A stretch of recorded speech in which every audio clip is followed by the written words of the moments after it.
Hello student, मी दिगंबर माळी माझ्या YouTube चॅनलमध्ये तुमच्या सगळ्यांचं स्वागत करतो। ह्या व्हिडिओमध्ये आपण बायोटेक्नॉलॉजी प्रोसेस अँड ॲप्लिकेशन ह्या चॅप्टरमधील काही इम्पॉर्टंट पॉईंट्स स्टडी करणार आहोत की जे तुम्हाला MST CET सारख्या एक्झाममध्ये विचारले जाऊ शकतात। चला तर मग सुरू करूया। सगळ्यात अगोदर ह्या चॅप्टरमध्ये तुम्हाला डेफिनेशन प्रिपेअर करायची आहे।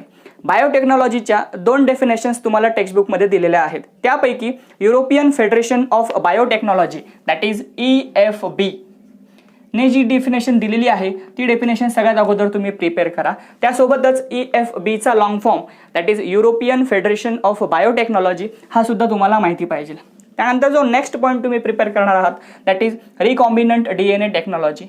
ही टेक्निक सगळ्यात अगोदर का डिस्कवर करण्यात आली याचं पर्पज तुम्हाला माहिती पाहिजे आणि ही टेक्निक कोणी डिस्कवर केली त्या सायंटिस्टचं नाव सुद्धा तुम्हाला माहिती पाहिजे। So this technique was first introduced by Peter लोबान। सो सायंटिस्टचं नाव इम्पॉर्टंट आहे। त्यानंतर या टेक्निकमध्ये ज्या स्टेप्स आहेत ह्या स्टेप्स तुम्हाला माहिती पाहिजे। There are total 7 steps. या स्टेप्सचा सिक्वेन्स तुम्हाला MST CET मध्ये विचारला जाऊ शकतो। त्यामध्ये काही स्पेसिफिक कीवर्ड सुद्धा आहेत। त्यामध्ये डोनर मीन्स व्हॉट, त्यानंतर प्लाझमिड मीन्स व्हॉट, हे जे कीवर्ड्स आहेत हे कीवर्ड्स काही स्टेप्समध्ये दिलेले आहेत ते तुम्हाला माहिती पाहिजे। त्यानंतर स्टेपचा सिक्वेन्स लर्न झाल्यानंतर तुम्हाला प्रिपेअर करायचं आहे या टेक्निकमध्ये यूज केलेले टूल्स, कुठले कुठले एन्झाईम्स यूज केले आहेत, त्यांचे रोल्स काय आहेत आणि ते कुठे यूज होतात हे सर्व तुम्हाला माहिती पाहिजे। त्यामध्ये 3 बोल्ड वर्ड्स दिलेले आहेत, ट्रान्सफॉर्मेशन, ट्रान्सफेक्शन आणि ट्रान्सडक्शन। हे 3 कीवर्ड्स जे टूल्स यूज्डमध्ये दिलेले आहेत ते कुठे यूज होतात हे तुम्हाला माहिती पाहिजे। त्यानंतर सगळ्यात इम्पॉर्टंट ते म्हणजे ह्या टेक्नॉलॉजीने प्रोड्यूस केलेले therapeutic product. 4 different therapeutic products या rDNA टेक्नॉलॉजीने प्रोड्यूस केले जातात। त्यामध्ये ब्लड प्रोटीन्स आहेत, हॉर्मोन्स आहेत, व्हॅक्सिन्स आहेत आणि काही इम्युनॉलॉजिकल एजंट्स आहेत की जे या टेक्निकने प्रोड्यूस केले जातात। त्याचे एक्झाम्पल्स तुम्हाला माहिती पाहिजे। बऱ्याच वेळेस तुम्ही क्वेश्चन एक्सपेक्ट करू शकता की तुम्हाला एक क्वेश्चन दिला असेल आणि त्यामध्ये 4 ऑप्शन्स दिलेले असतील, ते 4ही ऑप्शन्सपैकी 3 ऑप्शन सेम कॅटेगरीमध्ये असतील, म्हणजे फॉर एक्झाम्पल हार्मोन्स असतील आणि एकच कुठला तरी हार्मोन हा डिफरंट असेल। सो असे क्वेश्चन्स तुम्ही CET मध्ये एक्सपेक्ट करू शकता। त्यामुळे थेराप्युटिक प्रॉडक्ट आणि त्यांची नावं ही प्रॉपरली लर्न करा। नेक्स्ट टॉपिक आहे ट्रान्सपोझन्स, ज्यालाच आपण जम्पिंग जीन्स असं पण म्हणतो। सगळ्यात अगोदर ट्रान्सपोझन डिस्कवर करण्यात आलं GMA's that is by Barbara McIntosh आणि ती डिस्कवरी झाली 1948 मध्ये आणि त्या डिस्कवरीसाठी बार्बरा मॅकिंटोक यांना 1983 मध्ये नोबेल प्राइज पण मिळालं। ही इन्फॉर्मेशन तुम्हाला त्या ठिकाणी पिंक कलरचा जो बॉक्स आहे त्या बॉक्समध्ये दिलेली आहे। ट्रान्सपोझनचे 2 टाइप्स आहेत, first retro transposon, second DNA transposon. Retro transposon means copy paste mechanism आणि DNA transposon means cut and paste mechanism. So retro ट्रान्सपोझन्समध्ये रिव्हर्स ट्रान्सक्रिप्टेज नावाचा एन्झाईम यूज होतो, तो तुम्हाला माहिती पाहिजे। नेक्स्ट टॉपिक आहे प्लाझमिड। प्लाझमिडची जी डेफिनेशन आहे that is it is small double stranded extra chromosomal DNA which replicate autonomously. ही जी डेफिनेशन आहे प्लाझमिडची ही तुम्हाला माहिती पाहिजे।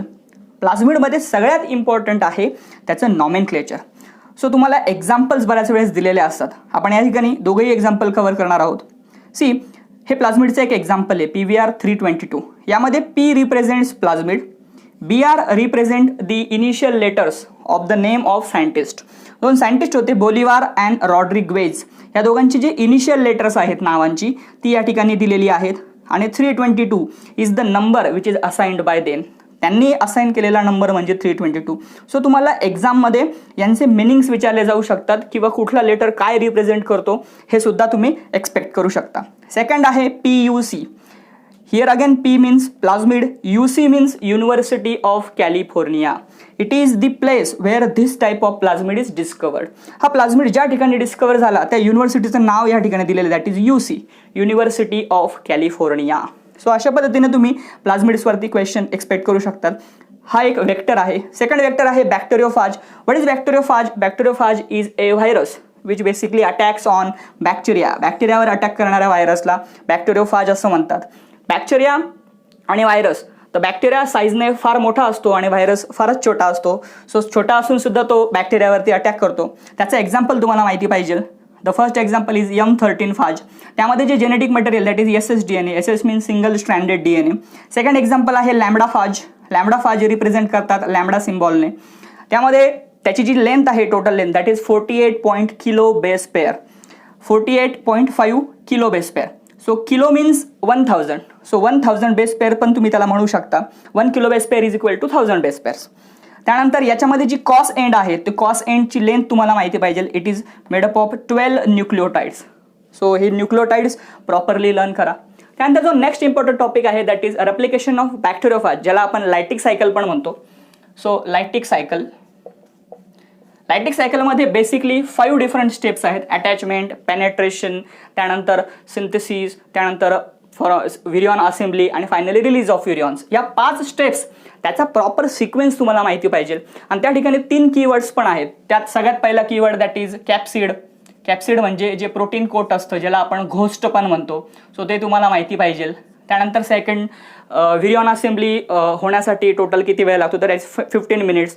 आणि व्हिरियॉन्स बॅक्टेरियाच्या बाहेर रिलीज होण्यासाठी जो एन्झाईम यूज होतो दॅट इज एंडोलायसिन, तो एन्झाईम पण तुम्हाला माहिती पाहिजे. सो स्टेप्समध्ये तुम्ही एवढं प्रिपेअर करा. त्यानंतर जो नेक्स्ट टॉपिक आहे that is REN, that is restriction endonuclease. So हा जो रेस्ट्रिक्शन एंडोन्यूक्लिएज आहे हा न्यूक्लियस फॅमिलीचा मेंबर आहे. न्यूक्लियसमध्ये 2 कॅटेगरीज आहेत, एक्झोन्यूक्लियस आणि एंडोन्यूक्लियस. त्यापैकी एंडोन्यूक्लियस हा रेस्ट्रिक्शन एंडोन्यूक्लियस तुम्हाला चॅप्टरमध्ये दिलेला आहे.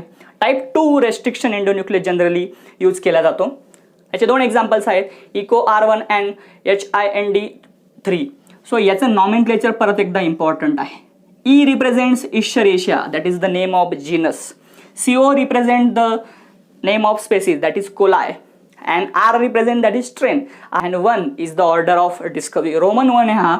So Roman 1 means order of discovery. So हे nomenclature लक्षात ठेवा. Once again I will repeat.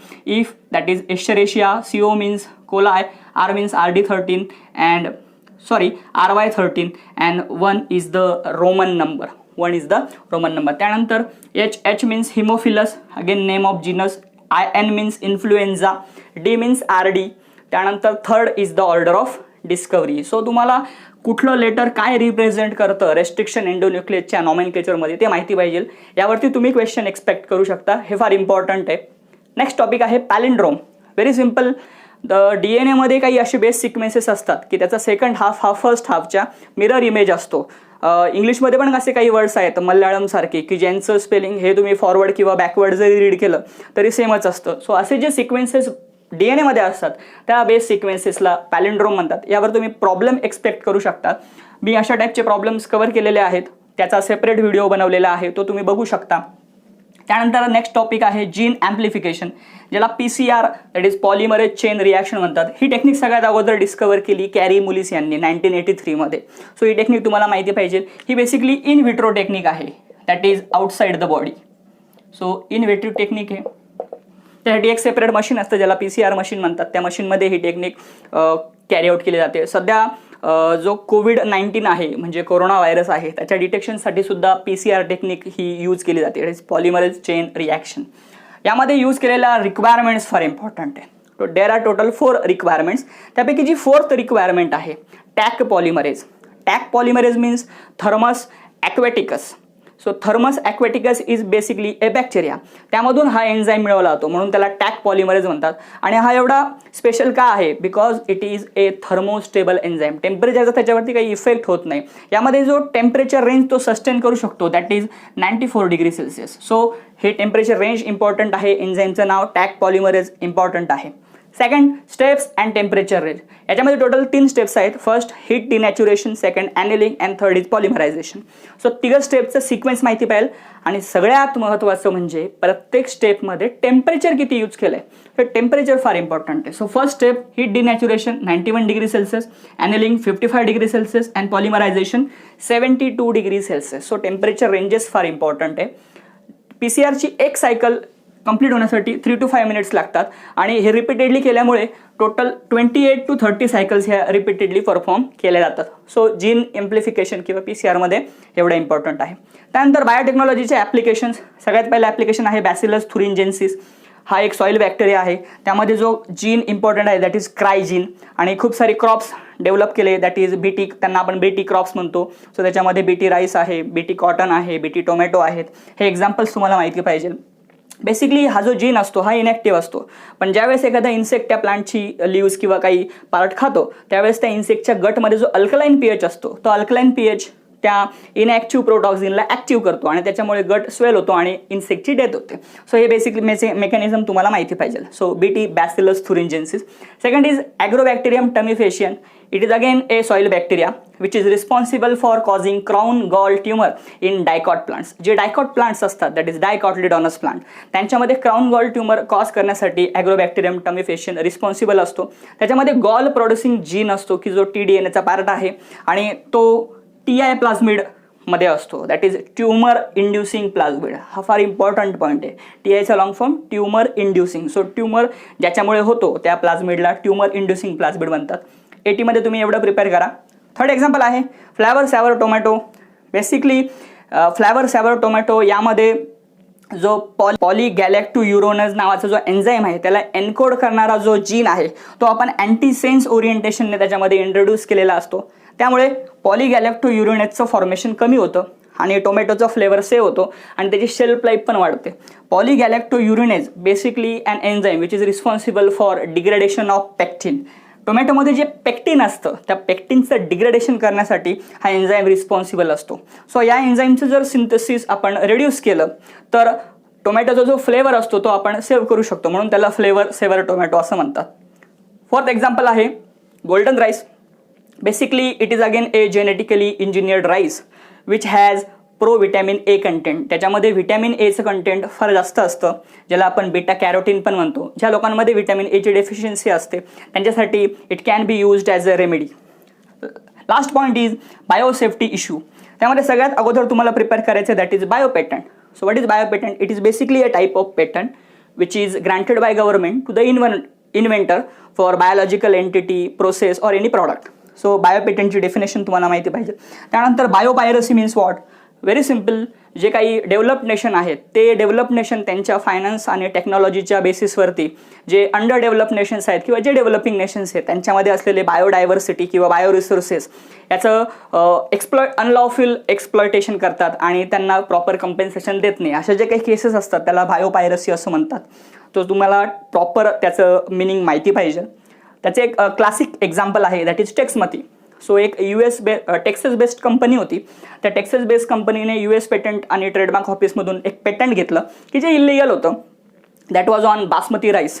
Basmati राईसच्या टोटल 27 डॉक्युमेंटेड व्हरायटीज आहेत की ज्या इंडियामध्ये रिपोर्टेड आहेत. सो हे टेक्समध्ये त्यांनी बेसिकली एक सेमी डॉर्फ व्हरायटी होती आणि बासमती या दोघांचं कॉम्बिनेशन करून बनवलेली व्हरायटी होती आणि त्यांनी क्लेम केलं होतं की ही एक न्यू व्हरायटी आहे, पण नंतर प्रूव्ह झालं की ही केस आहे बायोपायरसीची. त्यामुळे हे पेटंट नंतर कॅन्सल करण्यात आलं. बायोपायरसीचे अजून भरपूर एक्झाम्पल आहेत. त्यामध्ये टर्मरिक, मार्गोसा ज्याला आपण नीम असं म्हणतो. सो हे एक्झाम्पल तुम्हाला माहिती पाहिजे. या चॅप्टरमध्ये लास्टमध्ये तुम्हाला जे प्रिपेअर करायचं ते म्हणजे शॉर्ट फॉर्म. सगळ्यात अगोदर शॉर्ट फॉर्म मी तुम्हाला सांगितला होता EFB. त्यानंतर अजून एक शॉर्ट फॉर्म आहे that is GEAC, that is genetic engineering approval committee. त्यानंतर GM means genetically modified crops. So हा चॅप्टर बेसिकली छोटा चॅप्टर आहे, पण ह्या चॅप्टरमध्ये विचारण्यासारखं बरंच काही आहे. त्यामुळे हा चॅप्टर तुम्ही प्रॉपरली प्रिपेअर करा. त्यासोबतच ह्या चॅप्टरवरती मी तुम्हाला क्विक रिव्हिजन नोट्ससुद्धा प्रोव्हाइड करणार आहे.